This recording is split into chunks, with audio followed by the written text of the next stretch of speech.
So I don't know who I'm seeing. And so I show up to the address, I go up to the door, knock, and she opens the door. So you say it's very performative. She's like, okay, sit there. She puts the towel down. She's like, hey, just pour the baby oil all over me. And I see like the little slit in the room. There were times in the sessions where I saw that demon, the demon that she talked about. Personal demon, you know, these are the demons that are afflicting me, or Diddy.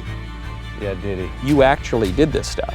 Your name and your picture were revealed in court. Revealed in court, and then it was started to go mainstream when 50 posted that picture. So this guy is a sex-crazed animal. She was under his control. Because there's video of him beating her in a hallway. I was supposed to be there that night. I was supposed to.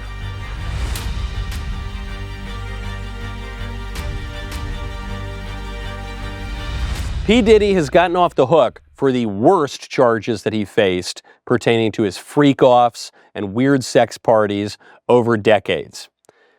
But nobody denies that those parties happened, that he engaged in depraved, crazy sexual activities, that he had his girlfriends sleep with multiple men who were hired for the occasion. And I am right now joined by one of those men. That would be Shawn Deering. Shawn, thank you for being here. Pleasure to meet you, Michael. Pleasure to meet you. Thank you for flying in for this. P. Diddy beat the tough charges, even though all the things he's accused of doing, maybe not the crimes, but the activities, the parties, the sex, the everything, no one denies that he actually did those things. He did them for decades, and you're one of the guys he hired to sleep with his girlfriend. Yeah.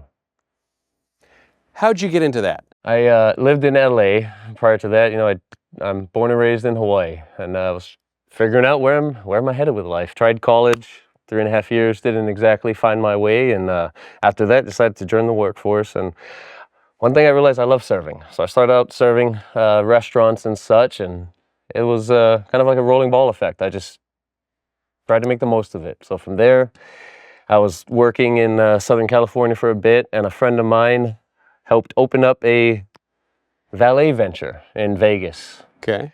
So from there, I got into the bar industry, and then the bar industry, I was introduced to a wonderful girlfriend that thought I should model one day. I thought she was joking when she asked me, because I look in the mirror and I don't know, I see a funny looking guy.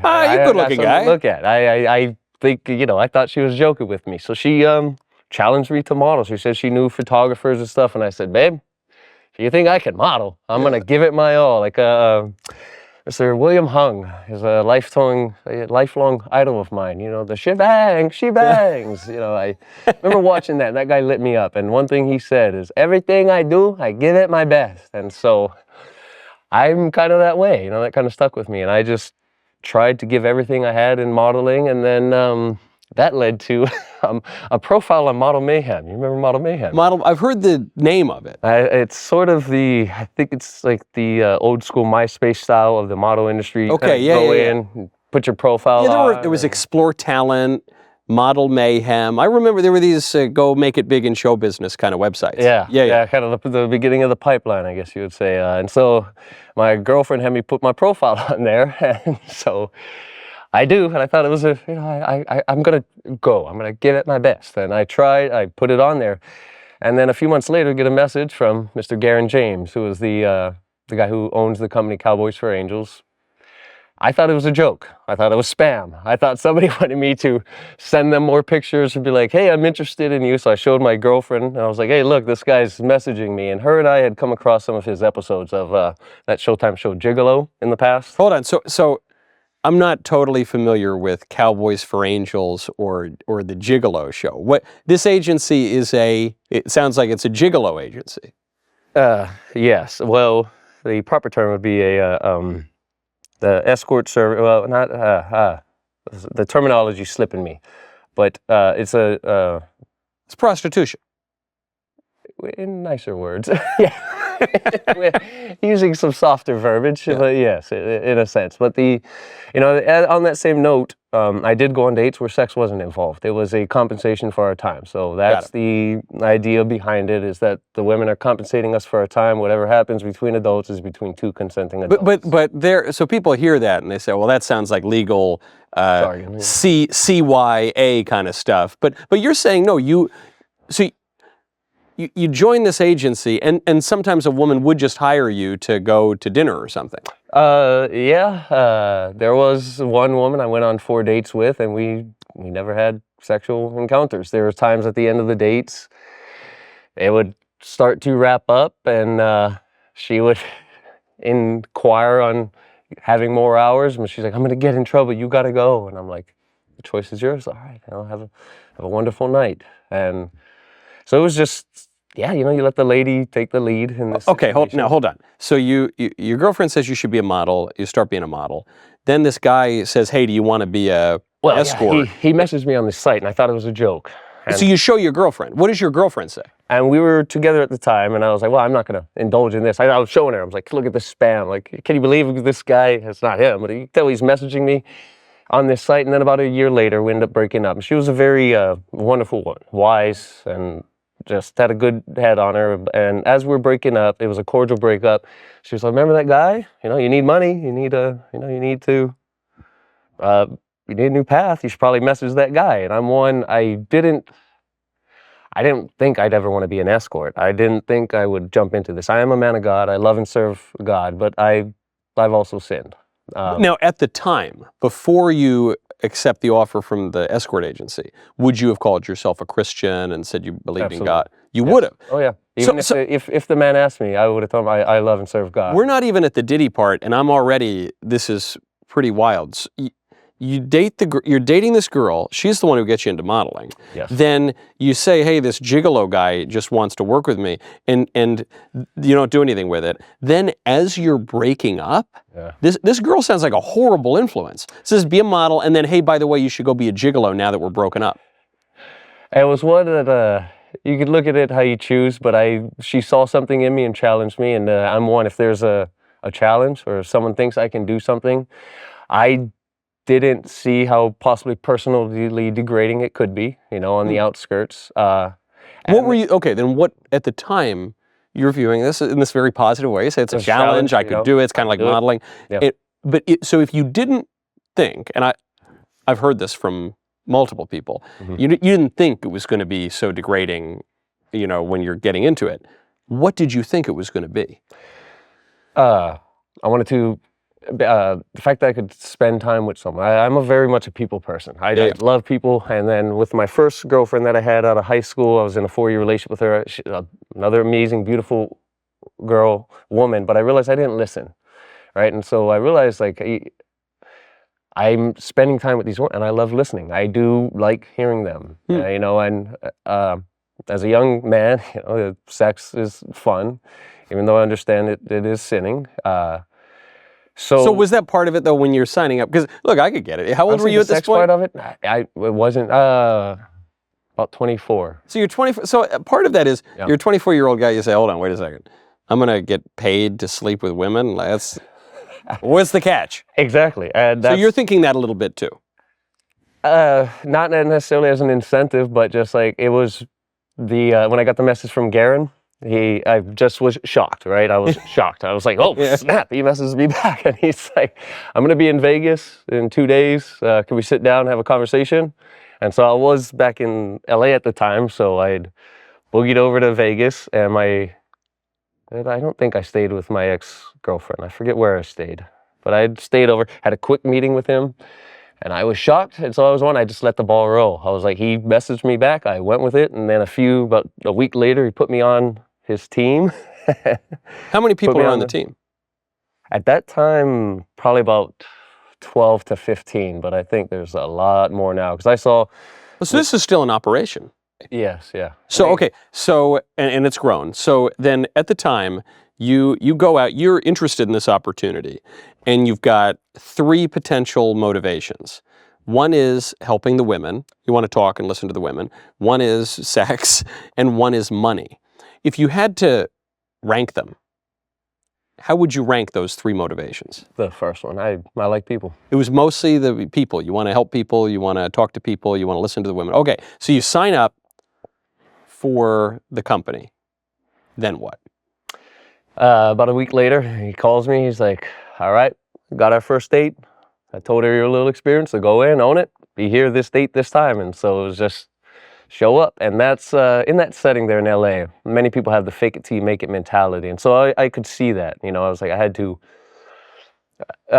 instill confidence though, is what it was. You know, I realized the fake it till you make it thing, it sits, but if you're faking it, you're lying to yourself right off the bat. And so just have the confidence to attain in a sense. And so that's how I led with. I went in and my first date, I got extended hours, which the guy likes, you know, it's more money all around. And so from there, the dates just... Not to pry too much. When you say extended hours, is that a euphemism or is that just a code word for sex, or does it just mean you go out and you actually have more drinks or whatever? Yeah, so you know, they hire for a time frame, and if you go beyond that, then it's extra money and such. And so, and that's what the guy says, you're there for this X hours, but if it continues, just message me in the morning and we'll take care of all the money and such, or things of that nature. So yeah, that first date got extended, and I think that was kind of I guess he saw something, and the ball kept rolling from there.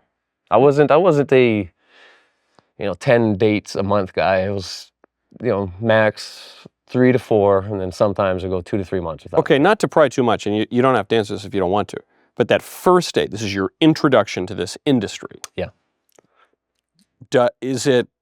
Are you just chatting over warm milk and cookies, or it started out at a bar there along the Malibu coast. She's sitting at a bar, and walk up, introduce myself, and we start chatting and get a drink and dance. And then that's when my first client was a well-off lawyer, and she kind of broke it down to me why she had acquired me that night. Why? She made it very clear she's a very busy woman. She doesn't want to go to a bar and get hustled and hackled. She knows what she wants. She wants to go out, have a good time, and then she wants to be able to have her own household when she wants it.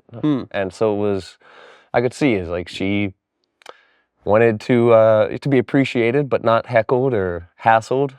And she liked that her level of success gave her the ability to do that, to be able to control that situation. And so I had to play respectfully, accordingly, And I think that's one of the keys of my roots as a Hawaii boy. You lead with respect. You show respect to get respect, and that was one of the keys I think that helped me in this industry. Is I respect people. Okay. Now, again, you can just tell me. I don't want to answer that.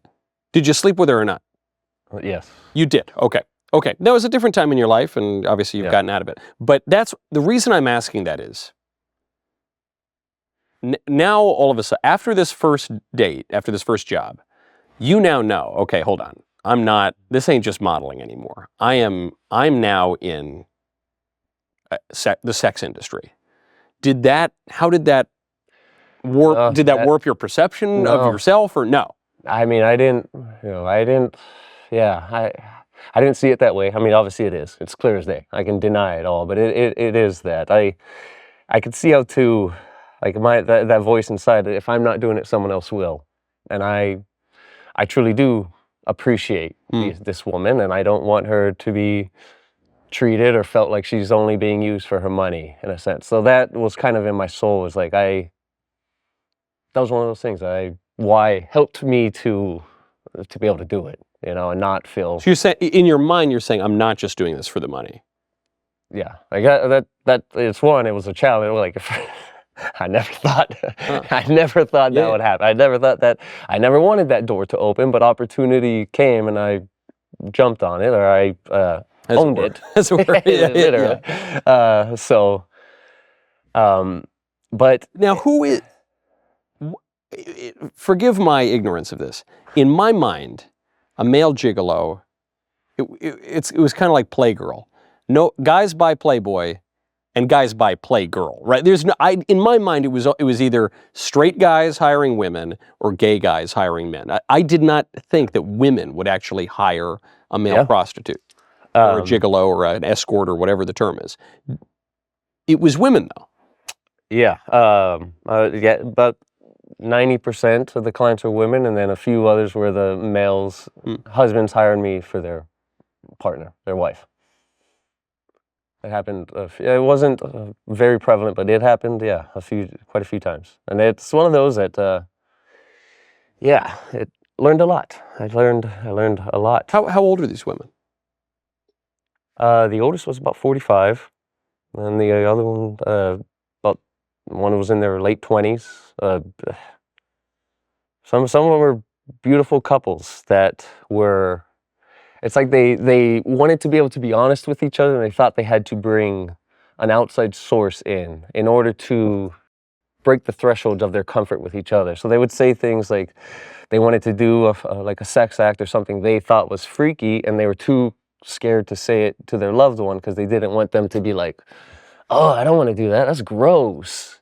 But then, I'd be brought into the setting, and it just would open up the sexual conversations. And so they were, in a sense, it was exciting to them, but it was it's sad to say it was the beginning of the unraveling. So it's funny because I can, as you're explaining this, I can kind of get that in principle, that it's almost easier if there's a third person, but it's kind of funny in a way to say, I'm too embarrassed to ask for some sort of sexual behavior with my wife or girlfriend.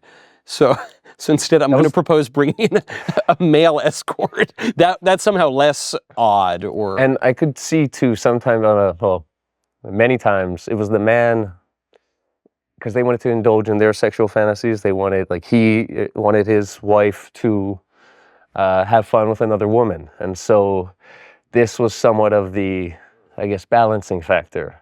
It was a way to not make it seem as bad, I guess, for them, and to see, I want my sex fun, and I'm allowing you to have your sex fun. That seems truly, like, I see as you're describing it, it's like the middle ground. Yep. To me, that seems like the exact, worst case scenario. If you're a guy, you say, well, I have this deviant fantasy about two women, so I'll meet in the middle and I'll bring in another guy. They called it the devil's threesome. I think in college I remember people saying that. So anyway, okay, so it's women. All of this is subverting my expectations. It's women. It's not just women. It's relatively young women. Are they put aside the cuckold couples for a second? The women, you say one of them is, okay, she's rich, so that's why she's rich. She's busy. She knows what she wants. She doesn't want to go deal with guys. Are the women ugly physically? I'm trying to figure out what would motivate a single woman to go hire a gigolo rather than just go to a bar. Any woman can pick up any guy, basically, if you wait long enough at a bar. Yeah, and that was part of it. She didn't want that hassle. They didn't like and it was the control of the situation. And I could see that. And the money gave them that power. Right. And I'm a people pleaser in a sense. Like I said, I like to listen, and I've learned that. I've learned that there's much value in listening, and because there was, some of the clients. I was a regular for a few of the ladies, and then one of the other guys was also a regular for some of the ladies. And so I saw the games some of the other guys were playing with the women in attempts to, I don't want to go too deep, but attempts to lock these rich women down, either through marriage or pregnancy of some sorts. And so I saw this game being played by, a few different women of clients who I had, and that was the day I called the owner. I was like, I can't stand by this. I can't stand by what is going on. So hold on. You're saying the men, the gigolos who are regulars, they say, okay, well, I got this woman who's rich, who's paying me for my services, but rather than just get a paycheck for every date, what if I impregnate this woman in a deceitful way? Meaning, oh, very, yeah. Because it was the same game plan from a few different women, and they would tell me, like one of the women who I saw quite often would tell me the game plan of what one of the guys was doing behind the scenes. And then a few weeks later or a few months later, see another client. And these women are wealthy women who their parents did very well, and so they had large sums of money, and they too themselves had businesses which they developed. But this, yeah, there was a man doing, and that, that's why too, some of these women, they would, one thing we were never supposed to do is exchange numbers, because all business was supposed to be done through the agency. company, yeah, to ensure there's no backroom deals and such. So, but I did exchange numbers with these women who had some, they had some hard times in their life, and they just need someone to talk to when they were, at points in their life where they're on their deathbed in a sense. And so these women who were really desperate or depressed or something. they're seeking something. And so you gave them the number. You'd have kind of offline. I tried. I don't like to operate in that manner, but when the women would tell me, "Hey, I just need someone to talk to," or they would lead in that manner, and I would always try to direct them to the agency. The agency. But there was a time where I did exchange the numbers, and they would call me when they're still paying you just off the books. Yeah. Well, they would. I wouldn't necessarily see them too. Like they would call me just to talk and stuff. But I did see a couple times off the books, and they would hand me some cash. Okay, so you've given me the scope of your career as a gigolo, and you say it started out, I was okay morally with the women paying me for sex, but I was not okay with these guys who were.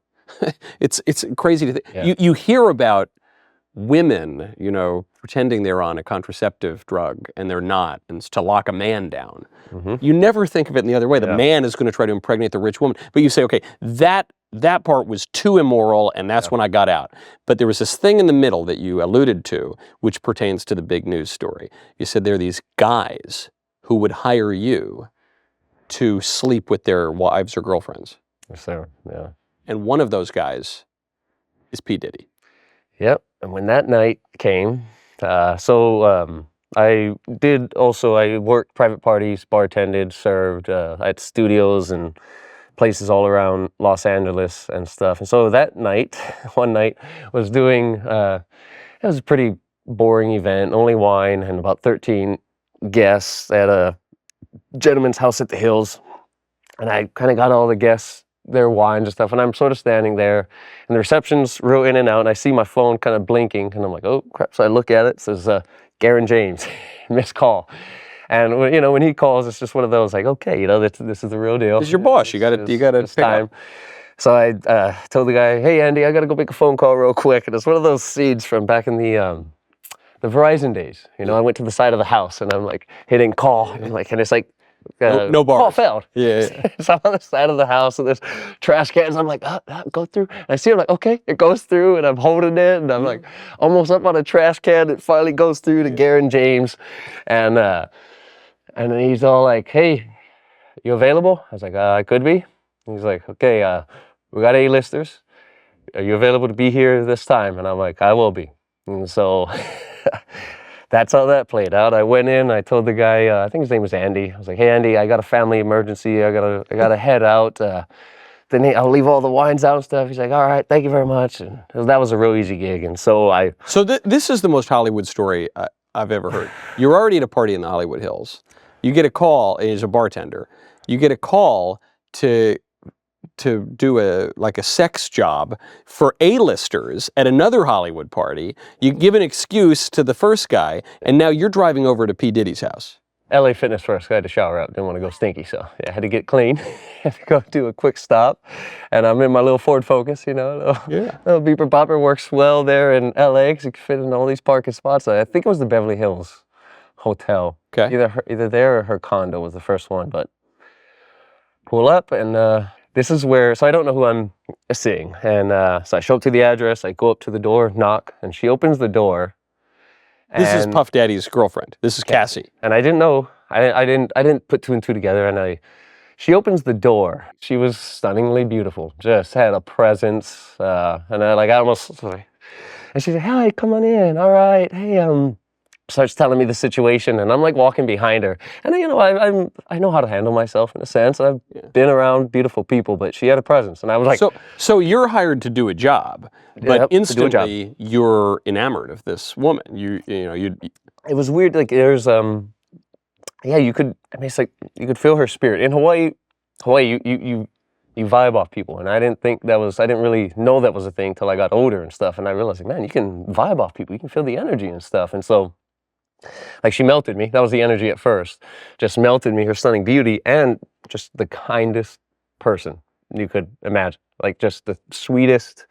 And so the thing is, like, I'm almost fainting. I'm walking behind her, and I'm like, oh, God, I feel my legs getting weak, and I just tap her shoulder. I was like, excuse me, I just got to let you, I'm sorry. If I'm stuttering, you're just drop dead gorgeous. I just had to get that out of the way so that we can move forward, and I'm not just losing myself. She's like, oh, you're so sweet, thank you. And walks me into a room, tells me the situation. She's like, oh, my. And I didn't realize they weren't husband and wife, but Right. she tells me, hey, so we're just gonna have a little fun, you know, you're wait here for now, but I'll come get you in a little bit. My husband likes to watch, you know, and then we're gonna be out there on the couch having fun, and we're just gonna be playing, all right? So she in many ways, practically, they were together so long, it seems like they'd be husband and wife. So she refers to him as her husband. Yep. Even though there was a long-term boyfriend. Yeah. And the long-term boyfriend just so happens to be, you don't know this at the time. No, I was on the assumption that this A-lister, whoever he or she was, hired the most beautiful escort. Yeah. And I'm gonna have fun with another escort. That was, I mean, she was that, like, stunning in a sense. I don't mean like escort looking, but she just was stunningly beautiful. And so, yeah, I'm not putting this together. And then I'm sitting in the room, and she even offered, she's like, oh, here's a bar, could I make you anything? And I'm like, thank you, though, just go take care of yourself. Yeah, I'm good, thank you. And then, yeah, she comes back, and the session starts about 15 minutes later.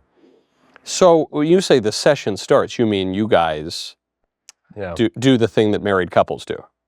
Yeah, it's very performative. So the whole system set up, you know, like the every flavor of Ciroc is on the bar, you know, every bottle's placed in positions. Did that give it away? You said Ciroc, hold on. Well, no, I didn't put two and two together then, you know, thinking about it, I should have. That was the first clue. I don't know. Yeah. I don't think I would have put it together if I found myself in that situation. But so you're there. So you say it's very performative. Because, you know, she sits on a couch, and there's like a couch like this, maybe facing. She's like, okay, sit there. She puts a towel down. It's like, hey, just pour the baby oil all over me, and it would be heated, some just room temperature, and, you know. Because I remember, I actually didn't follow the case that closely, the Diddy case. But one of the details that was in every headline was that investigators seized like 1,000 bottles of baby oil. I mean, there's lots of baby oil. There's always baby oil, always. And never got old. And I didn't see him until about the third or fourth encounter. I mean, but the first one, so we begin, she's on the couch and directing, like, hey, play with yourself, do this, lean this way, just like guiding. And I see like the little slit in the room. And I want to ensure I respect all those that I've seen. I don't want to disrespect any clients. I don't want to dispel any private information. The only reason I'm opening up about this is it's public now. And so let me tell you something. Had you just sat down, we're meeting for the first time, and you told me this story. It's not that I would have immediately called you a liar, but I would have been very skeptical about your claims. You know, with this in the news, I'm sure there are going to be a lot of people who claim to have been gigolos at freak-offs or in Diddy's house or whatever. There was some guy who claimed to be a lawyer or working with the legal team. All these people making up a lot of stories. Yeah. But I know that you actually did this stuff because you didn't volunteer this to go get publicity. Your name and your picture were revealed in court. Revealed in court, and then it started to go mainstream when 50 posted that picture. And I honestly thought, because... Wait, what did... 50 Cent? 50 Cent. What did he post? He said something like, I wonder what he did to these guys, or something along those lines. So it's like very assumptive, and especially with what's going on, you know, people can. So the rapper 50 Cent posts your picture along with a bunch of other guys, says, I wonder what P. Diddy did to you. And your name and your picture also come out in court, which is probably where 50 Cent got it. Yeah. And all of this is quite corroborating of the fact that you're sitting in a hotel room at the Beverly Hills Hotel. Or was it the Beverly Hills or at the condo? It was either at her condo or the Beverly Hills Hotel. And she is directing you in a sexual performance for P. Diddy, who's behind the curtain. Yeah, he was in the room, just little creak open, and you could tell she was in. I mean, I didn't notice it till a few sessions in, but she was under his control. Like, So hold on, but guys, this is the part of the story that to me is really interesting from the legal perspective. The claim of the prosecution in the Diddy case was that he was coercing these women, chiefly her. But from the story you're describing, she welcomes you in. She tells you what to do. She's directing this. This sounds like a woman who, again, ultimately, because I have a Christian conception of liberty, ultimately I think this is not a free woman. This is a woman who's in the thrall to a lot of vice and sin. But in the modern legal conception of liberty, it sounds like this woman's totally free. And she's telling you what to do. It doesn't sound like he's got a whip and a chain and he's... And that's, I respect the setting, I respect clients, and I realize I'm there to have a job. So I'm there to do a job. I want to ensure the clients get what they pay for. So like I wouldn't listen to their arguments and stuff if there was some noise. But they were having arguments. I would hear things. Nothing. I didn't hear vicious tones and stuff, and but I would hear noise. You could hear them discussing stuff and some pretty strong tones. But at that time too, I'm not like I didn't want to include myself into anyone's business. I was like, you're hired to do a job. Exactly, and that's I didn't want to try to get a story or anything. I didn't want to have any desire, so I didn't want to try to listen to anything. What I was going to say, that initially it was seemed very cordial, very light. But as the sessions grew, there were times her spirit, you could tell, it was a completely different spirit. What do you mean by that? Where instead of the jovial smile of, "Hi, welcome in, what can I get you?" "Okay, all right, go here, we'll be out soon." I sit here. And there were times in the sessions where I saw that demon, the demon that she talked about, yeah. What do you mean like a kind of a personal demon, these are the demons that are afflicting me, or Diddy? Yeah, Diddy. Diddy. You could see his... I could see the fear. Well, and that's the thing. I made a statement to News Nation that I wanted to clear out. So there was a time in the later sessions where... How many sessions were there? I'd say in between 15 to 25 with us. About, probably. So, pun intended, you are very intimately acquainted with Diddy and his girlfriend. Fairly, yeah. And he was always, like, honestly, talking to him, I'm a people person. I talk, I'll laugh. You can laugh at me. I love it. How, there's no harms, I feel no harm in that. But trying to talk to him was like talking to a soulless wall. Like, it just was all about, right here.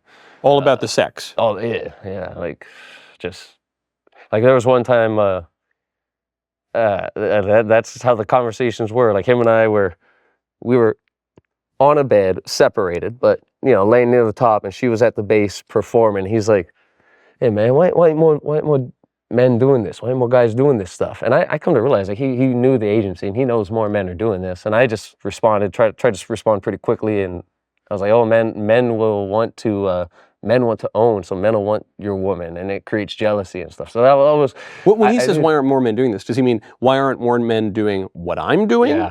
Yeah, like gigolo and being a...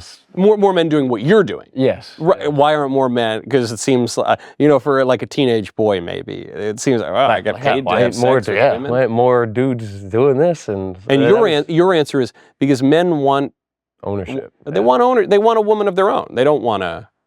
That was my quick response, and I was just trying to give him an answer. I didn't want to leave him hanging and stuff, but that's how it was. There was never any more than that. So in a sense too, I've only bought one CD in my life, and it was "I'll Be Missing You" by Diddy. That song he wrote for who I thought was his brother. And it took me many times. I thought about it. I was like, because I just wanted to, I didn't want to connect. I'm there for a job, but I'm like, I want to know this guy. Yeah, I just want to have a cordial conversation. I just want to break the ice and just talk to you. I'm over here sleeping with your your, girlfriend. your lady, and I just want to know you as a man. And so I told him one day, I was finally just like, I'm just gonna just say it, like, hey man, I've only bought one CD in my life. It was the piece you put together for your brother, Little Smalls, man. I'll be missing you.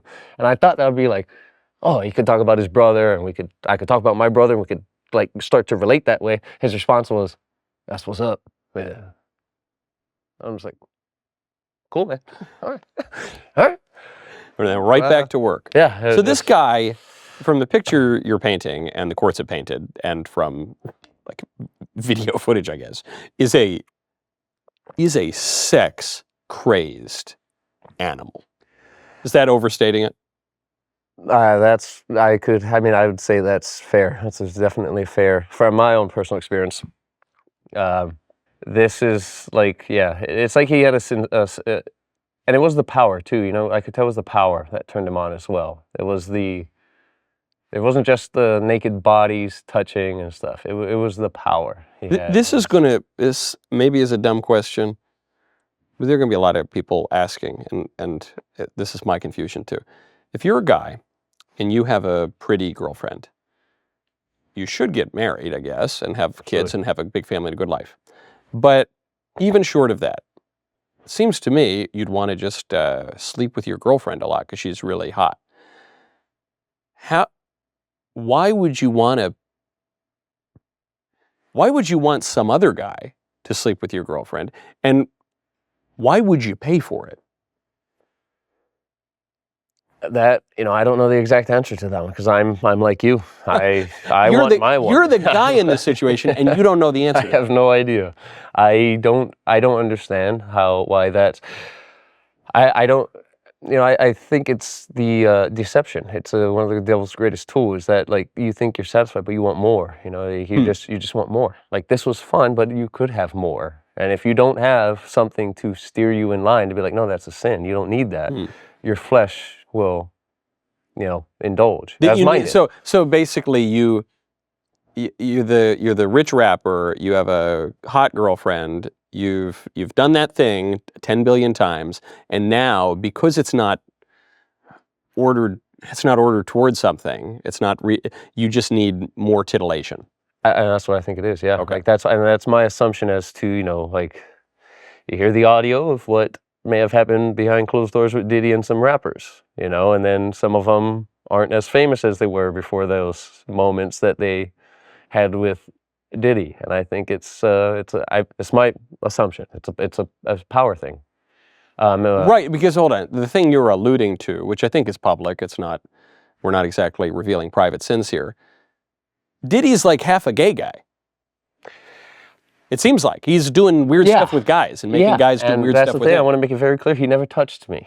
Him and I never had any physical interactions. That's good. I just want to make that clear. But he would. But that does add a wrinkle to this, where you say, well, hold on. If he's half a gay guy, why does he even have a girlfriend?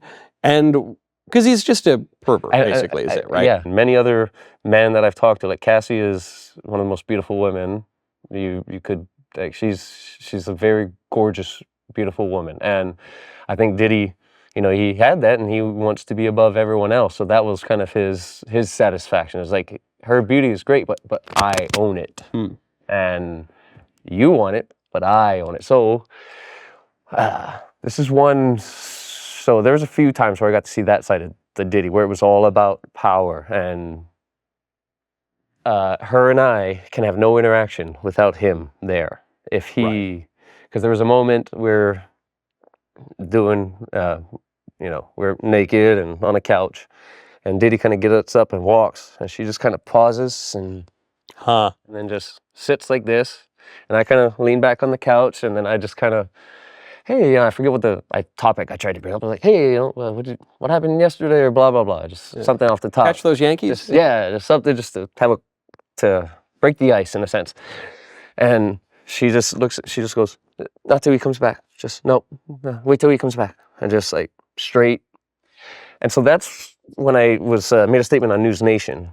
It wasn't fear I was sensing, but it was, this woman knows next level what she has to do to get through this situation. Like she knows if I even possibly talk with him, he's gonna, what'd you say to him? What are you talking about? Because there's video of him beating her in a hallway. I was supposed to be there that night. I was supposed to. Yeah, found that out from a reporter who found out all the chat logs and stuff. But yeah, I was supposed to be there that night.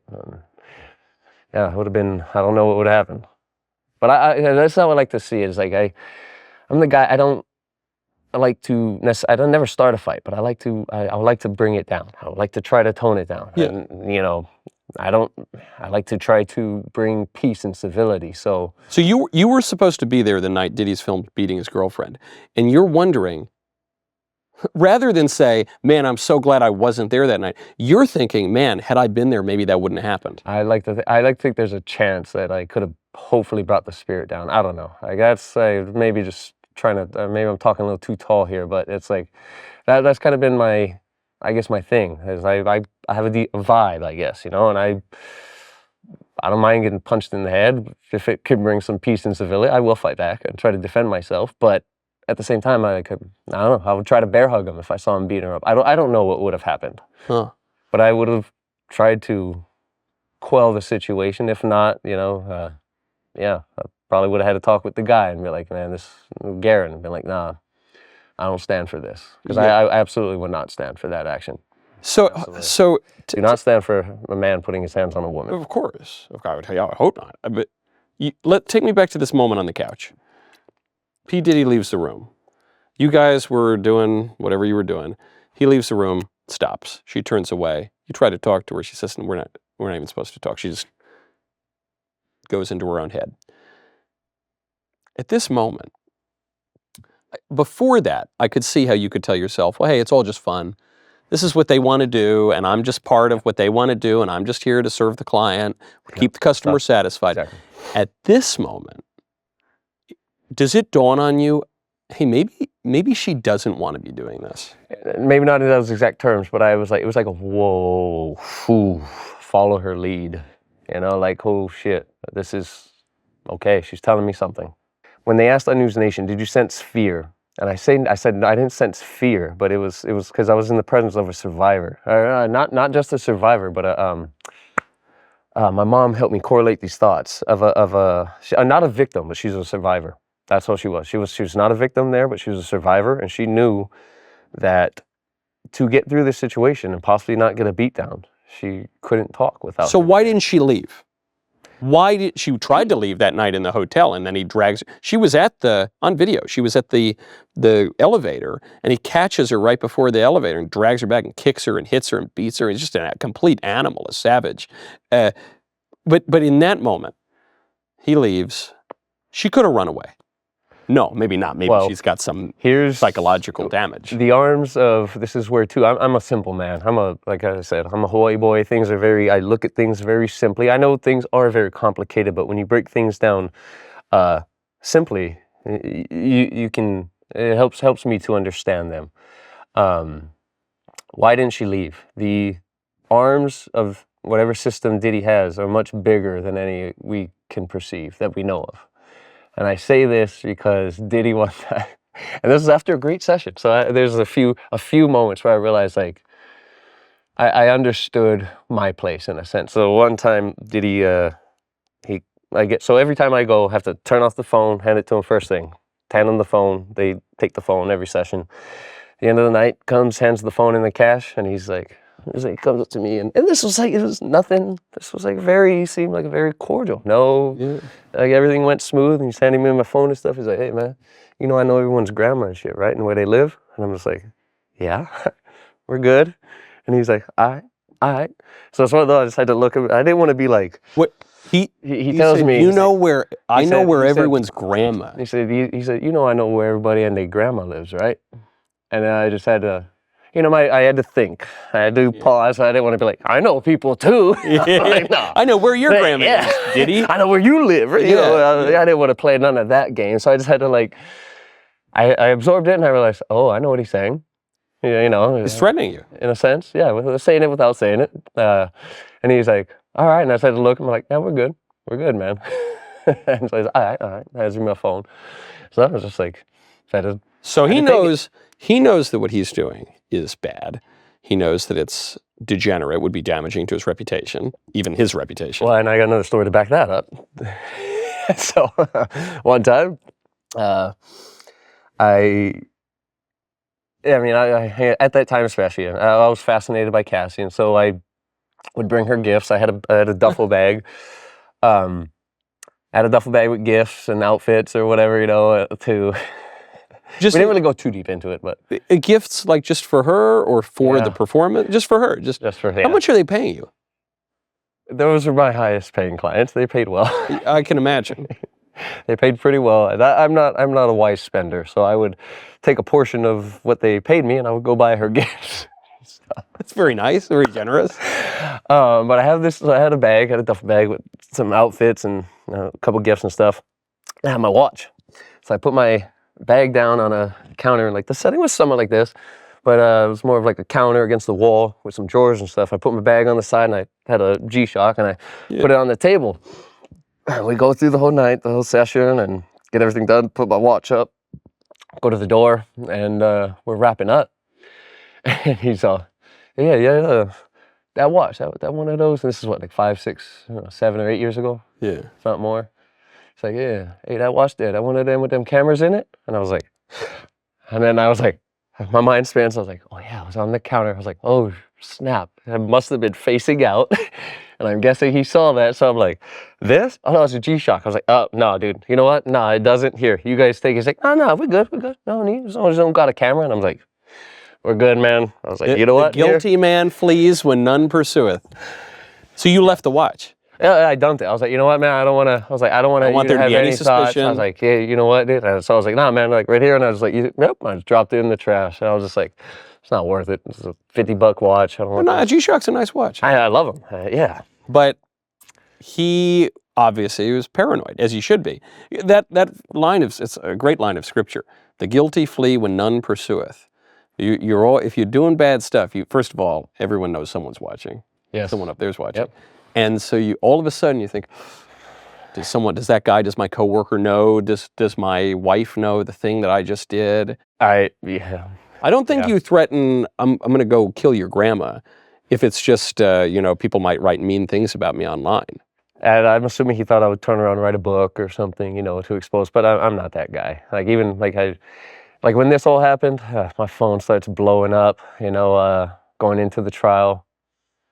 And, I didn't know how to take it. It was a storm, but that's the only reason I did give a few interviews. I just wanted my side to be heard. A lot of my buddies back home were like, oh, what did Diddy do to him, man? What the heck? And people's minds wander. He didn't do anything to me, is what you're saying. He didn't do anything to me. He paid me to sleep with his girlfriend. And, but people's minds will wander, and they have the right to. We all assume things. And so Diddy beats the racketeering charges, which are the really serious charge. Like he's running a major criminal enterprise. Do you think, in your fairly extensive experience in his criminal enterprise, alleged criminal enterprise, should he have been found guilty? If you were on the jury, would you have voted to find him guilty? I would have to see the evidence, but... You saw some of it up close. Yeah. With what I've experienced, yeah, absolutely. There's arms to what he did. This operation doesn't happen. It has to have an orchestrator. The symphony doesn't. It would sound like a bunch of banging rackets, and it would have been a mess. But these were operations. So in a sense, I did many events, and so as I go into the situation, I see the bottles and everything. I was like, wow, this is a production. That's like one of my first thoughts. Like, this is a production. I'm like, after 2, I realized it's Diddy. I'm like, yeah, I don't see Diddy up here putting these bottles, and I don't necessarily think that's a crime, setting up a situation, but everyone knows what's going on, and so in a sense too, that's what I've come to realize is a way that the rich and powerful get away with things, a term called plausible deniability, So he was always one step removed, and so he's got. And I believe he understands the game to a level, and he has people and places that can do things and move things in order to get his desired outcome and such. So when he threatened you, were you afraid? No. No. Like it's just like I see myself as I'm like, dude, I'm a nobody. Like, come on, man. But you're nobody. You waste so much time. But you got dirt on him. You might be kind of a nobody, meaning you're not rich and famous, but you have knowledge about bad things he's doing, which means you have leverage, which means you have power. Well, first and foremost, I serve God, so it's like if you're gonna send me to my maker quicker, go for it, buddy. Like, come on, send me to a better place quicker. Come on. And if God doesn't want it, have fun, buddy. It'll be fun for you. So, but I guess that's a good attitude to have generally. We don't want to have servile fear. We want holy fear. But now, Diddy could have faced life in prison. He could have died in prison. Given the outcome of the trial, he'll face 4 or 5 years. He hasn't been sentenced yet, as of our conversation. If you were afraid then, before you had spilled anything publicly, before any of this had come to light, are you not at least a little bit afraid of reprisal now? This guy's got tentacles, arms. You're not at all afraid of reprisal? No. Do you think he might try I mean, to have a if he reprisal? sees something like, I mean, I doubt it. I mean, I'm a small twig in this big old tree, but if he wants to waste energy on me, have fun. I'll play the game. I mean, I'm not welcoming it. I'm not trying to call him out or anything, but I respect how they respected me, and I don't respect his conduct. But it is what it is, and I move forward. Go to goodranchers.com, use code Knowles, Knowles. Summer is here. Nothing beats firing up the grill with your friends and your family, but what might shock you is that over 85% of the grass-fed beef in the U.S. stores is actually imported. That meat on your barbecue, it could be from anywhere, with questionable safety standards and hidden additives that you can't even pronounce. You might be making pangolin burgers for all you know. That's one reason to switch to Good Ranchers right now. You know the other reason, the best reason to switch to Good Ranchers is that it is the best meat you're going to get, period. It's just the tastiest, most delicious meat, and it's shockingly inexpensive. I don't know how they do it. That CFO must be balding and ripping his shirt every day because it's just such a great product and the price is so affordable. Every single cut, beef, chicken, pork, 100% American sourced, born, raised right here on local family farms. No antibiotics ever, no added hormones, no seed oils, just pure clean meat that tastes incredible on the grill. Great, beautiful chicken nuggets, no seed oils in them. Good luck finding that. It's just unbelievable, folks. I had a Good Ranchers New York strip the other night. It was better than a steak I had at a steakhouse a few days later. Much better, actually. Right now, go to goodranchers.com, code Knowles, $40 off plus free meat for life, because the moments that matter deserve meat that is made right. Good Ranchers, American meat delivered. Did you have, as you're sitting on the couch or afterward, and you realize, okay, this woman, she's a survivor.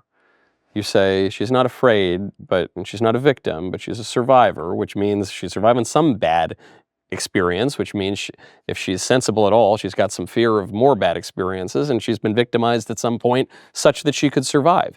Did you ever have any moral qualms to say, man, she doesn't like this, and I'm being used to inflict this on her?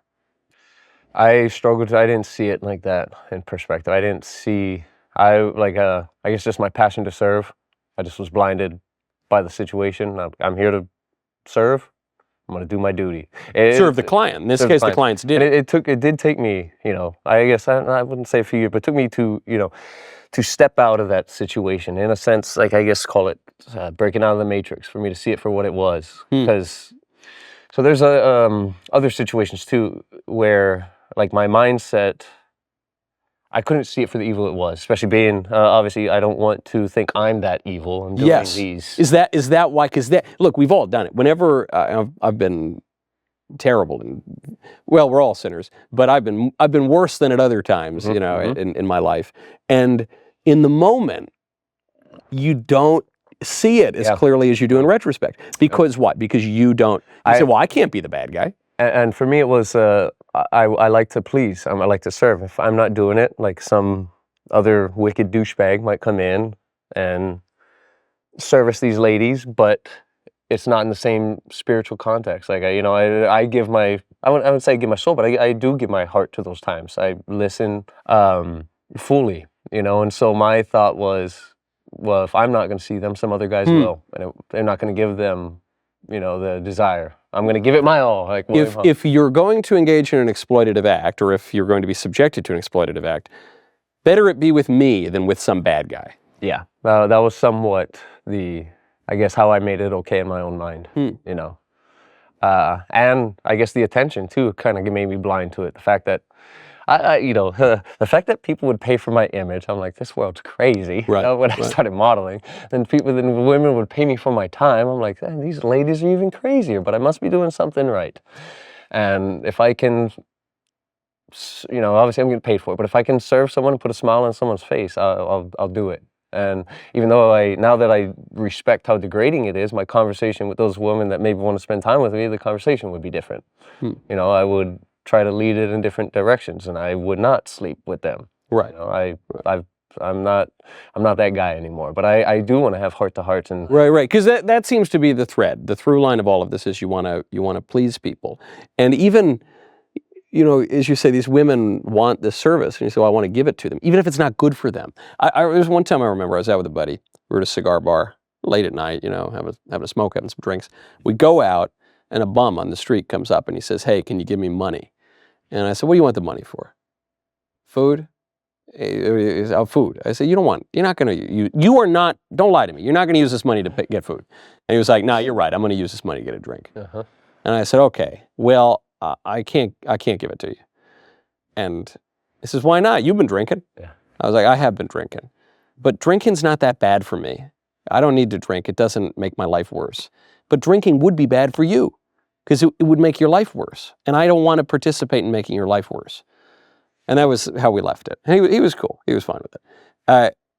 So when you say, well, if I were going on these dates now, the conversations would be different. Yeah. Is that the distinction? Yeah, it would be much more depth of what are you seeking? You want temporary pleasure. What's really good for you? Yeah, because that's one thing too. It took me. I doubt things till I see it or live it. And so this is another instance of while in a situation like that, living in Sodom and Gomorrah basically in LA where it's just pure sin. Yeah. But there was a moment. This is where it was just kind of affirmation of the Holy Spirit.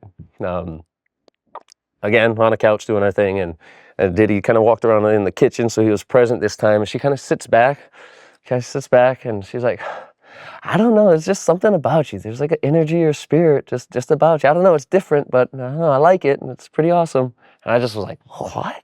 I was like, what would make her say that? Like, what would make her feel like something about me? And I come to realize it was probably my mom on her hands and knees praying for me at that moment in time. Yeah, that's right. Yeah, hold on. So this is another, you become a model and then a gigolo and then a gigolo for Puff Daddy.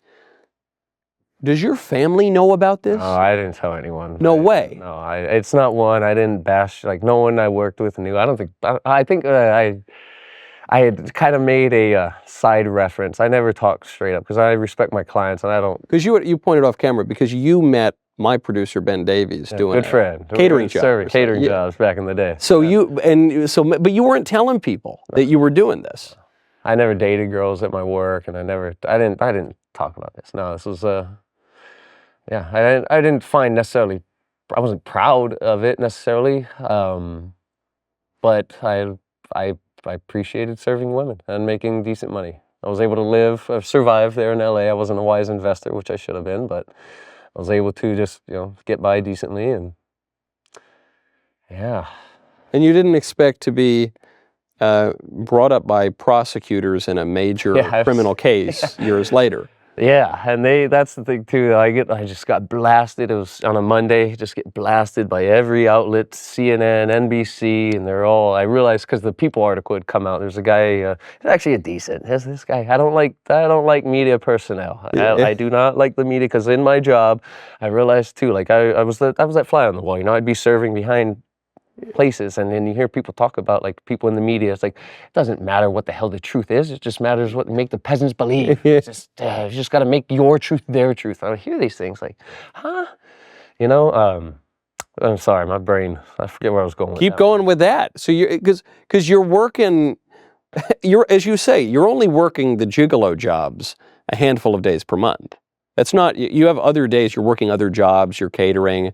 So you're getting a really direct view of Gomorrah by the Sea when you're cucking Puff Daddy. But you're getting another view of Gomorrah by the Sea when you're overhearing these hotshot A-listers at the parties. Executives talking. So what are they saying? stuff about how we'll have we're gonna have this in the film, and people would talk about like how they would set up social constructs or social narratives. They would talk about and, I didn't directly hear about the transgender movement, but they would talk about how they would implement ideas through their show, and then, well, they know this person at the Department of Education, and then they know this person over here to be able to work this out. So if there's ever any legal recourse, I know the prosecutor, so let's go. Talking about instilling messages in their media and stuff, like subliminal type messages and things like that too.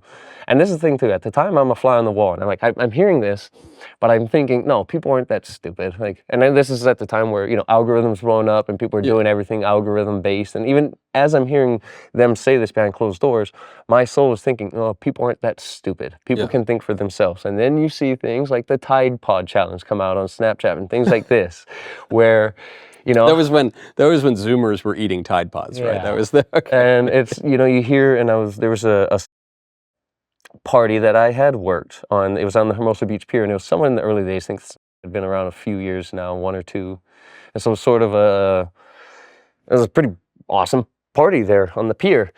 And you hear guys talking about like, yeah, well, that stupid bitch in high school, I just got to tweak an algorithm and she's sending me nudes and stuff. And it's just like, you hear how they can just, create the realities for, and like these people who are running these platforms and stuff, all they got to do is put in a few algorithms. Yeah. Oh, I could just go, kill that algorithm, but they're like, this is funny. How many people how many will we get? Well, and there's a parallel too, because you're saying the part that's so confusing for people is why, if you're a rich, powerful guy, would you pay some dude to sleep with your girlfriend? And so it's about the control. And here you're talking about the control from the level of the media executives down to just random degenerates in Hollywood. And so, you look, this is as far as I'm concerned, primordial sin, this desire to be in control of everything, to make yourself into God. Ye shall be as gods, is the promise from the serpent in the garden. It's the premise of the liberal ideology, which is no men, no gods, no kings, only men, and we're going to make ourselves gods. We're going to remake the world as we like. So, okay, I all of this is tracking my philosophical priors. But what about your moral reality? You're in this, you're working your catering jobs, then however many times per month, you're going over, doing the gigolo gigs, cuckolding Puff Daddy, having this apparently nice relationship with Cassie, his girlfriend. How do you get out of it? How do you get out of the Puff Daddy freak-off scene, and how do you get out of gigoloing? When I realized that, that thought of, I want to provide them, I want to give them the best experience, I want to provide them with a good time, I realized how detrimental it really was for them. It was so one threshold that helped me see the depths of evil to this, and how I personally was blinded by the narrative and my own. And contributing to it. Huh? And contributing to it by participating. Exactly. Yeah. So there was one client I had. He was the dean of medicine. The only reason I'm going to say this now because he was arrested in like 2018. Okay. That's a sick individual, by the way. And so he was a client of mine, and sorry, don't mean to laugh. You're talking about a guy at a prestigious school in a very serious position. Yep. In medicine, engaging in a threat to public health, this is how it gets so he had a young girl, not about 21, 22, and this is where. How old is he? Like 68 at the time, and this is how I got to see the true dark side, and how my own mindset, how clouded my own judgment was. So there's a box, about yay big, off to the side, and he opens it up, and it's got about 6, 7, 8 different hardcore drugs in it. And so they get a pipe, put some, I guess, meth in it, and just light it up right there and start smoking it. And in my own mind, I'm thinking, well, that's the dean of medicine. He must know what drugs are safe. He must know how to pass the drug test. I guess they drug test deans. And then I'm like, that's how twisted this all is. And what really disgusted me is how, you would see articles written in media outlets where I would have, I would have a session with the dean of medicine, and he's a disgusting degenerate. And then you would hear the source of the information, the source for the information in that article was the dean of medicine. So I'm just that's where I'm like, oh, like that's sick that they're, I forget what the topic was. It was a long time. It was a while back, but there was things of concern, and the LA Times would be like, headline, do this, source, the dean. Like I was smoking last night. Yeah, well, I didn't indulge. I at least saw him smoking it. meth. Yes, and what this is also what I saw with some of the men that were cuckolds and would have me come in to please their ladies. He would show me pictures and videos of about 4 or 5 black dudes doing things to her, and I I did want to punch him in the face, but I was just utterly disgusted.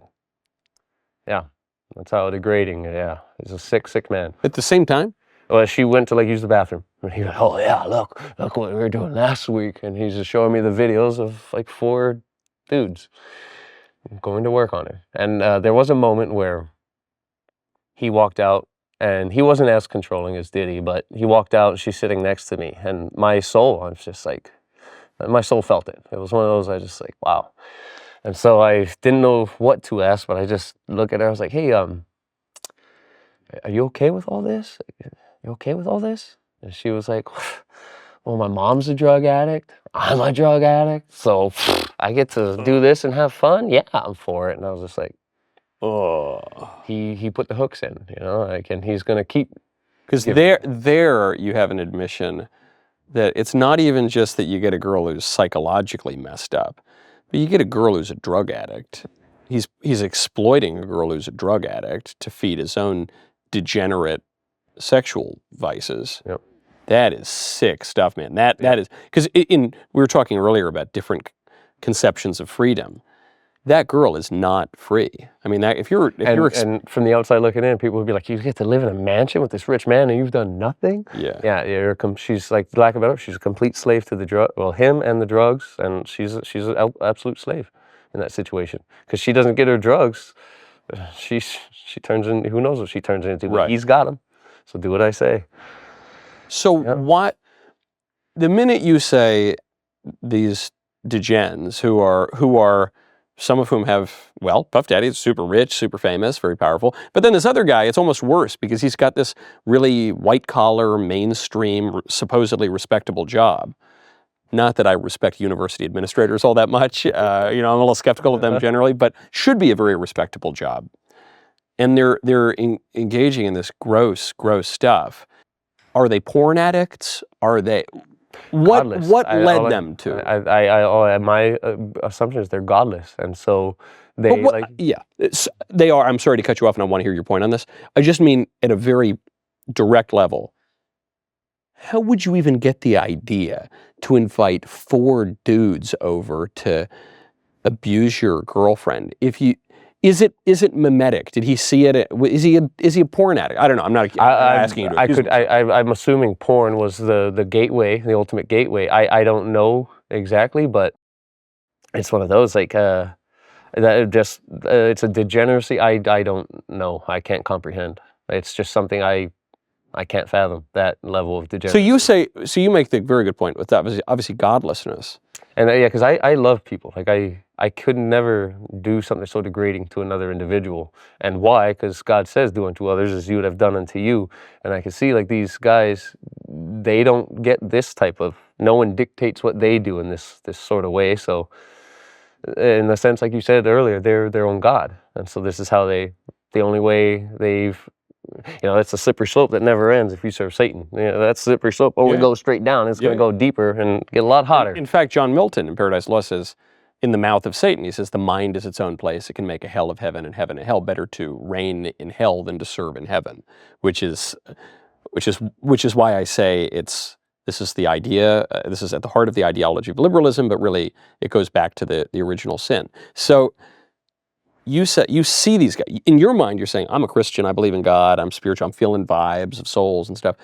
But you're looking around, you're saying, well, hold on. The people I'm literally serving in this moment are godless. Yeah. And I'm serving them. Yeah. Yeah. What does And that say about me? Yeah, it was hard for me. I didn't recognize it as that. See, my dream too as a kid was my mom would always tell me, "You better marry a Christian girl. You better marry a Christian girl." And I see why now. This is we're in a spiritual battle here in this world. But my goal is, I love you, Mom, but I wanna bring them to Christ. I want that challenge. I want to bring them to Christ. And so I know that sounds very dark and twisted, but like if I hope to be that pathway one day for anyone. If it's one person. But what if you're not married? No, sir. What if you met a nice Christian girl and you hit it off? Would you say, well, no, I don't want to marry you because I want the challenge of converting a sinner? No, I realize my flesh can mislead me. In this battle, I want a partner. I don't want to. I'm at the point where I want that boost, not the lift up. You know, I don't want to be trying to drag someone into Christ's path. I want that boost. I want to work as a partnership in the spiritual war ring because that's what it is. Probably a sign of maturity. But I feel like we've skipped something. You realize this is bad. You realize you've made a mistake. You realize you got to get out of this. Tell me about the last session with Diddy. Tell me about the last session, period. Tell me nuts and bolts how you get out of it. I can't exactly recall the last session with Diddy because here's what's funny. He actually called me because I had come home about 8 years ago. Went home to Hawaii and working on my family project. We got a family project out there. And it was about 3 or 4 months I'd been home and Diddy calls me. He calls me and it's like 4 a.m. out there. And he calls me. He's like, yeah, you around? And I was like, and this is where it goes into, I was trying to talk to him and be like, hey man, you should probably come out to Hawaii sometime. You know, I got this place where there will be no paparazzi or anything. And he just click. And I'm like, oh yeah, he's trying to get down to business. I wasn't going to talk about doing any future services or nothing, but I wanted to possibly get him out to our property and like talk Christ with him. I know that won't work, but that was my goal. Might work. You're in Hawaii. You get effectively a booty call from Puff Daddy. You say, no, I'm not really doing that. But anyway, you want to come hang out and eat some pineapple? And before he hangs up on you. Yeah. I'm like, oh yeah. He wants to get the business. So, yeah. But yeah, when we was never, this? it's probably about 4 or 5 years ago. Yeah, 5 or 6. So, okay, so you can't recall the last time you worked for P. Diddy.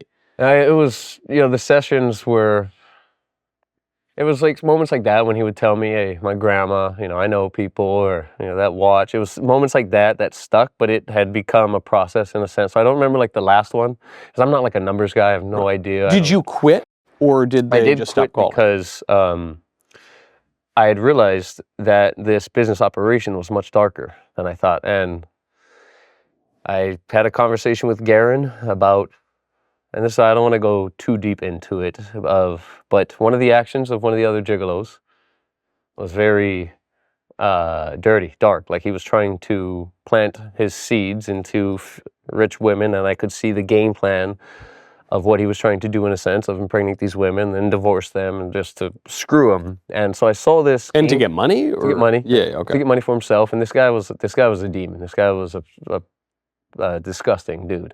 A pathetic prick, and what he would do is he would abuse these women mentally, and the ladies told me the psychological abuse he used on them and the psychological games he played to have his plan come together. They're the ones hiring him. So how can they claim to be abused by him? They're the ones in charge. That's what is it, Stockholm syndrome?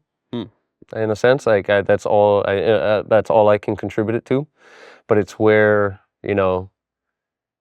they had a connection with him, but then, I guess with time, his true intentions would come through, and then so it would get dark, and then, the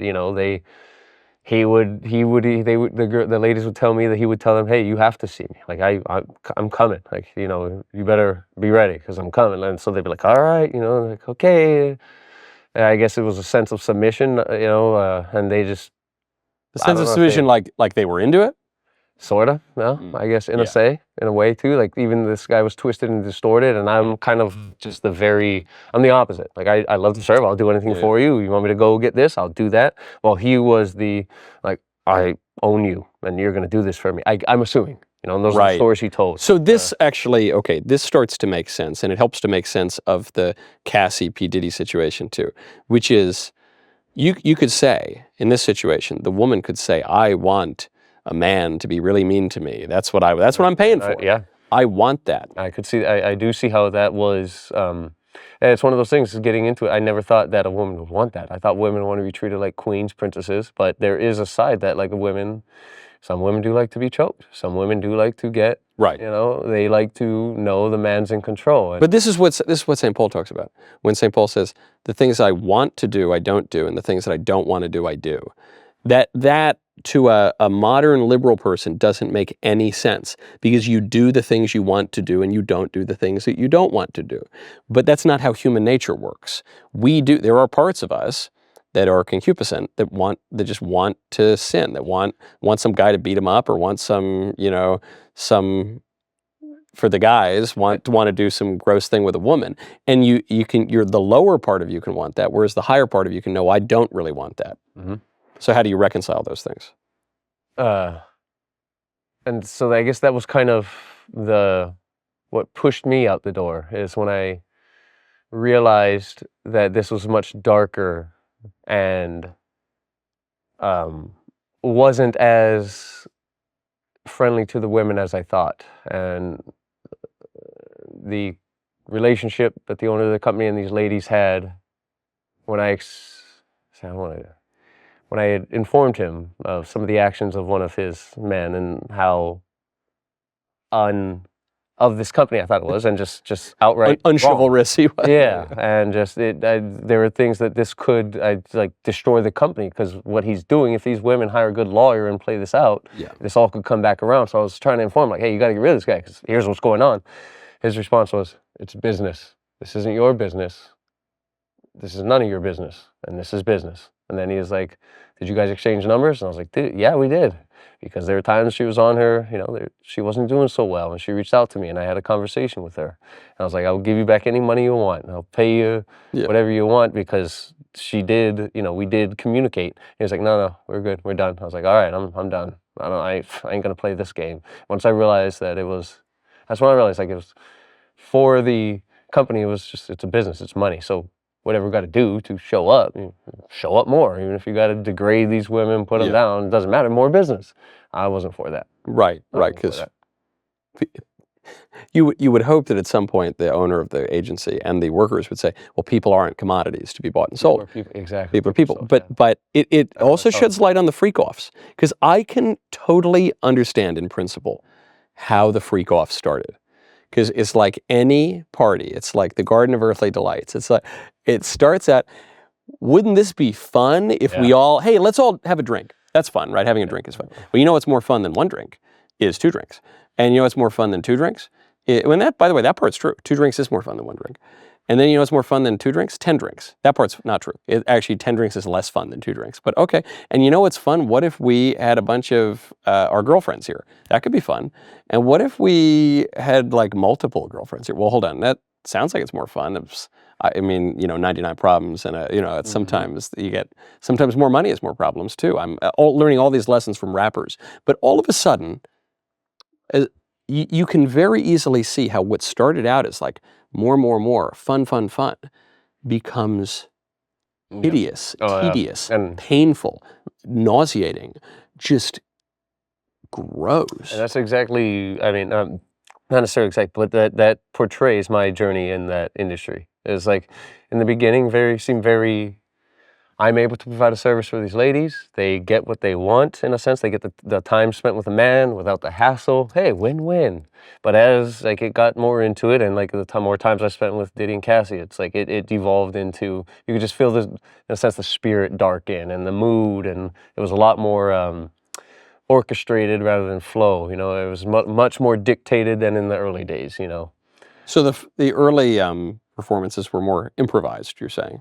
It seemed, I don't know how long they'd been. I know they'd been seeing other guys prior to me, but it seemed a lot more fluid. You know, early on, it seemed cordial. The spirit was softer. It seemed, but you know, I don't know if that was me coming in with clear eyes in a sense.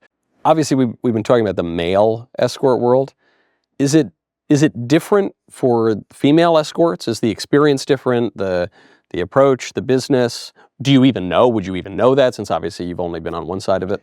Yeah, the truth is, yeah, I'm fairly clueless. I didn't interact with too many female. They didn't work at your workers. company, Yeah, right? we didn't work. Even our guys, I didn't see any of the other guys on the team. We didn't hang out much. It just was a straightforward business operation in a sense. He tells us time and place, and we show up. Yeah, I would like to try to understand it from a woman's perspective, but I haven't had a sit down and chat. But I would like to try to understand it. And my assumption would be, you know, especially in that scene in LA, seeing like how, one thing I didn't realize attention was such a drug, you know, and so Wow. that was one thing too with this. I didn't necessarily get that high from attention, but of course it does feel good to be wanted or appreciated by a woman and such. But you know, I do believe the attention along with the money has a large factor to play for a woman, you know. Now, all of these experiences you've been describing with Diddy were it seems like it was more private. It was just you at their house or the hotel or something. Were you ever at the infamous freak-offs? No, I never attended any of the freak-offs. That's good. I'm very grateful because I'm the type too. If there's a party, I like to party, but I'm also very respectful of my own sexual ways. So, I mean, I'm glad I didn't. Who knows what would have happened at a Diddy party? But yeah, I never was. Only me, him, and her. No bodyguards. None of that. It was just, it was Oh, just wow. us. No. Yeah. It was just us. Did you ever? Because I know at the parties he hired female prostitutes too, or at least that was alleged. But there were no female prostitutes involved in your experience. Yeah. Well, it was, yeah, and that's like, Wow. I couldn't understand it. I didn't understand how, you know. But the guy said I was much different than their circle. So that's why I could see that. Yeah. I could definitely see that. But wow, so you actually had a closer, more intimate look at their dynamic and his perversity than really just about anybody. I can't confirm, but The guys at the freak-offs, though, there's like 1,000 of them. For you, it's just you, him, and her. yeah, every time. Yeah. Outside of Diddy, was it always just these intimate little escort dates, just one woman, or were you invited to other Hollywood parties? And how different was the Diddy experience and the Diddy empire from your run-of-the-mill clients? I would say just as far as like production goes. So it was like so the other dates, you know, I'd go out, we'd go see the town, have fun, and then it would end up, you know, at an intimate setting. There, it was always a production. Every single time was for that scene, that point in time. I was there to do my duty. There was one time I got called at night and then called back again at 6 a.m. So I didn't know what was going on, but I don't know if they had a party in between or what. But I was Maybe they slept. possibly Got rested up, and then yeah. and you just take the call. Yeah, text or call. You know, if he texts, you available this hour, this time? A-listers show up, and the payment. You know, I'd go to the bank, send him his payment, and cycle repeats. When you say the scene, what with Diddy and Cassie, it sounds like, and then you say they were dictatorial, and you do this. Was it a performance like, you know, okay, you're the pizza boy now or something, or was it how directed, how scripted was it? I was going to try to propose that to Diddy one day, that because I'm not a white angel, but I'm white and I'm a lot softer than him. So I was going to try to propose a setting where her and I are having dinner, and you know, we get a little flirty, and he gets to do his thing and watch, and then he comes in as the demon and control the situation. But we never. I never was able to bring that up or anything because it was all his direction. If every scene was completely controlled and set up by him. So if we tried to introduce anything, it just whatever he wanted. More baby oil, candle here, like hundreds, or not hundreds, like 50, 60 candles set up. When you say, you use this term angel and demon, you mean like in the scene that you had written for yourself, you would literally play an angel? I'm the nice guy. I'm like the soft guy having a fun, or a And he's the bad flirty- guy. And he's the bad guy, yeah, coming in and owning the situation, and then, because that was the scene I'd playing out in my head, I'm there taking direction, but I'm not him. I'm not the one. Say, I want this. So that was kind of was trying to elaborate with them and just grow our situations. There was a time I proposed to her, hey, just if you want me to come over, just send me a word, like work or tie or fly, and I'll bring an outfit or something in correlation. We'll have fun. Well, that never really went anywhere. They just call me, all right, here this time. Yeah. This. I take it, you spoke to Diddy once since, when he called you when you were in Hawaii. Have you talked to her at all? No. This is a question from ignorance of like pop culture. Are they still dating? I don't know. I think they're probably broken up, Oh, yeah. right? I would hope so. Yeah, a long time gone, yeah. She's got a husband now and some kids, and Oh. yeah. And I do believe it was one of her personal trainers that became her husband. And he was at, I saw a clip where he was at one of the cases and he got walked out or something. I forget why, and that's, I wish the absolute best for him, to be able to move on and from what she experienced and to have a family, it's a beautiful thing. So then what about, because you've got this very nice sort of resilient spirit where you're kind of looking on the bright side and saying, oh, that was a mistake. I do a lot, yeah. I tend to look on the bright side of things, yeah. But you don't want to paper over bad things. You want to learn from your mistakes and go on have that be sanctifying and productive. So is there, if you look back, there's this thread of your people pleaser, and is there anything that led you to become a gigolo that you have corrected so that you get to go in a better direction moving forward? Yeah, like I'll gauge challenges and opportunities now instead of just jumping head in. I have to do how does this sit spiritually? You could I could simply look at the 10 Commandments and help me simplify my game plan. You're going to church, I take it. Or no? Devout Christian, but that's a long story behind that one. That's been out of my church for some time now, but I will always love and serve God. But you don't want to go to church? It's a long story there. Long story with my home church and the things. What about a new church? I can highly recommend the Catholic Church. It's very great. Latin Mass is beautiful. Yeah? Yeah, I could even make your recommendation in Hawaii. They're not on the big island of Hawaii. But I'm sure I could find one. I'm sure I could. Because I'm not just saying this to... I'll take advice, absolutely. Yes, but, I'm not just... because what I fear from your story is you tell me, I made these mistakes, but hey, I learned from it, and it was better, and I thought it was good at the time, which is an admission that sometimes our judgment gets very clouded. And so you say, but I'm Christian. I felt I was Christian at the time, and I felt I was serving God at the time, but I guess I wasn't. And so then you have to ask yourself, well, how do you know if you're serving God now in the way He wants to? Mm-hmm. And there are certain things you can do that God tells us to do, that Christians have done for 2,000 years, and that the ancient Israelites did before that, which are, He tells you to go to church, tells you to keep holy the Sabbath day. He tells you to, gives you 10 commandments. He gives you a church. Before He even gives you a Bible, He gives you a church, which creates the canon of the Bible. And the church can guide you. And basically, you don't have to do it all on your own. You can have some help here. There are all these wonderful resources. That's when I struggle. I struggle to ask for help, man. That's one of the things in my spirit. I hate to. That's one of my things. I struggle to ask for help. But isn't that the very same kind of disordered desire for independence that maybe you saw even in your clients in your old life? The desire to do it all on your own, make your own world all your own, just have it be all about all you. Yeah. Even if you want to do good stuff. Yes. Yeah. That's a hill I'm trying to climb and overcome. That's one of my piece to my puzzle I'm looking to figure out. I know I'll never figure it out, but I know I need No, to you might figure it out. And I say it too because though I've never been a gigolo or invited to any Diddy parties or anything like that, but I can sense in myself sometimes a disordered desire for independence.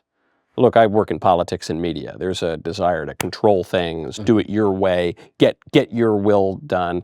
And sometimes I have to correct that and say, oh, maybe that's not. See, my battle with the church right now is that when during the COVID times, I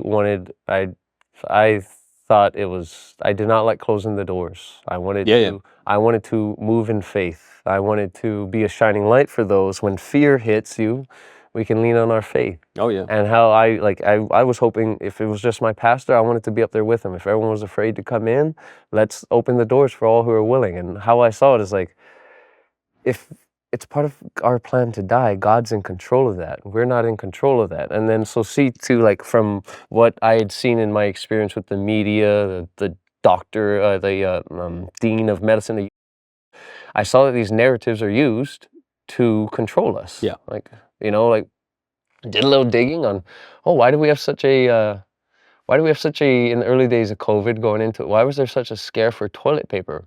Oh, because the media saw that they can sensationalize a story when there was an 18-wheeler, I think it was in Milwaukee or something, that had overturned. And so there was pictures of toilet paper all out on the road. So they sensationalized that, take it nationwide to get everyone to be under this control of this fear. Yeah, there was a real promotion of servile fear. And you're right, there were a bunch of churches and religious communities that closed. We luckily, I was able to keep going to church. Though there were Protestant, Catholic, a lot of churches kind of, but even there was a pretty liberal Catholic church in Hollywood that they ended up doing mass outside, and you couldn't go inside. They kept the doors open, but they don't. And there was this probably 90-year-old priest who, and kind of a liberal guy for being a Catholic priest, 90-year-old guy. And this guy was hearing confessions through an open door in the back. He wouldn't stop hearing confessions, even though he was the most vulnerable, actually, to being an older guy. And he wouldn't. I thought that's exactly the right attitude. That's exactly, you have to, you don't want the servile fear that of this whole world that you're just, this fetid, corrupt world that you're describing. But you do want the holy fear of God. Yes. Where it's not just about, it's not just about you. And that's where I want to have my own personal battles. I respect and love my pastor that he closed the church because he didn't want anyone to get hurt. That he was worried because people around him were getting sick and such. But I don't like that. And he shouldn't have closed the church. I don't like that. You can say he had the best of intentions, but he did wrong. And that just that's no reason not to go to church. Go find a better church. You're 100% right. You are right. I can give you some recommendations maybe in Hawaii. But that's really wonderful. I mean, it's a virtue, that you look on the bright side of things. And if you can pair that with reality, not just a delusional kind of bright side, but if you can pair seeing the good in things while seeing things really as they are, that's a wonderful way forward. That's where this journey, in my Christian walk, I struggle to read the Bible because I have ADHD. My attention doesn't last very long. I read about 2-3 pages and I'm almost sleepy. But I would read scriptures, of how, like, in a sense, the doctor I saw him in a position of respect and adoration where what he says should be true. But when you see what he's really doing, he's a disgusting liar. Yeah, there can be a lot of disillusionment because even with pastors and priests, they can be totally. Sorry. Where I was going to is, as I got deeper into the Word, I would read about the false Pharisees and the false those in the church that may use their position and such in order to deceive. Just as like I take this example too. My worldly vision of Satan is big, orange, ugly demon. Scary guy. Horns. Orange horn. No, Satan is the most beautiful angel our eyes can see. He is the most gracious sounding. He's, tempting. Very tempting. Yeah. And that is the tool right there, is the deception. Yeah. Yeah, that's true. There was an ancient heresy called, is that Docetism? I think it was Docetism, which said that the efficacy of the church's sacraments depended on the sanctity of the priest.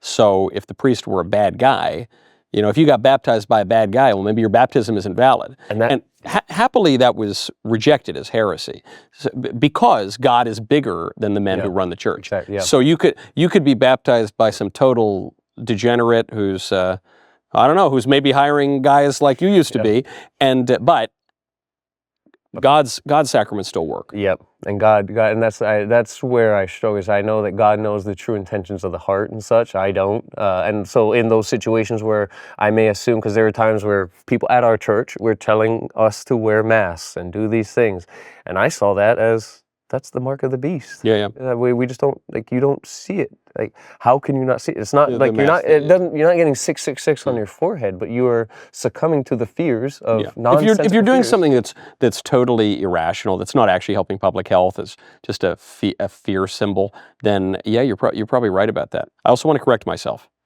I don't think it's the Docetists. I think it's the Donatists. But either way, it's an old heresy and it isn't true, and we got rid of it.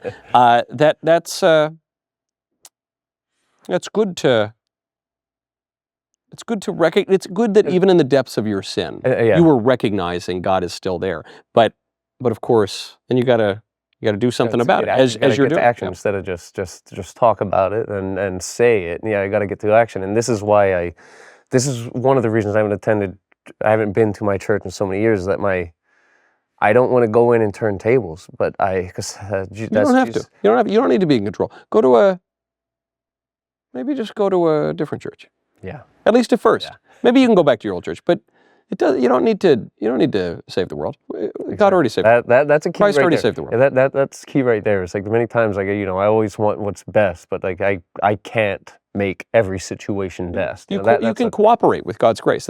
So then on this point, maybe this is a good point to end on. You've come out of this very degenerate lifestyle, and you're moving in the right direction. And so you haven't talked to Diddy in a while. You haven't talked to Cassie in even longer. Do you have any advice? They might watch this interview. Do you have any advice for them? The only 2 words for Diddy is find Jesus. There's no other, in my opinion, there's nothing else in this world that can satisfy him. There's no, because he will, on that path, like, it's no end to his path. But yeah, find Jesus. And to Cassie, I hope to shake her hand again one day and thank her for, her professionalism through our time together. And she's I look up to her. I admire her, even through all that, like, it's, I got lots of respect for her. And I wish the absolute best. That she's going to be in my prayers, I don't love her like a lover, but I love her as a fellow child of God, And you're wishing the best for Diddy too. Oh, clearly. I want him to have true justice. I want him to have pure justice. I want him to have justice for his actions. But that's the thing too. Like, I do want to party with every soul up there in heaven. Like the real white party, exactly, the good kind, the one that. And I don't want to proclaim that Diddy's gone. That's a demon that there's no reconciliation. But God's greater than my thoughts. God's greater than what I see possible. And if some degenerate like that can bow before Christ, he could lead many. So I'll have faith instead of just counting it off.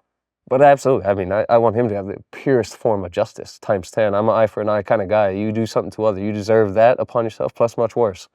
But in the course of justice, none of us should see salvation.